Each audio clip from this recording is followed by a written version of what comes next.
అమాయకంగా చూడకలా వేడుకలా చిలిపికలా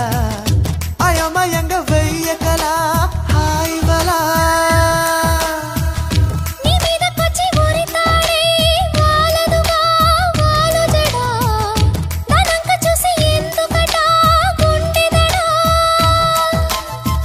మరి మరి శృతి మించి ఇలా నన్ను మై మరపించకలా తడబడి తల వంచిలా తలపును అని చేస్తే ఎలా మరేం చెయ్యనే నీతో ఎలా వేగనే నన్ను దాటి వెళ్ళలేవు నిన్ను నువ్వు దాచలేవు ఏమి చెయ్యనయ్యో రామా ఉన్న మాట చెప్ప నీవు ఊరుకుంటే ఒప్పుకోవు ఇంకలాగే సత్యభామా అనుకున్నా తప్పు కదా మోమాటం ముప్పు కదా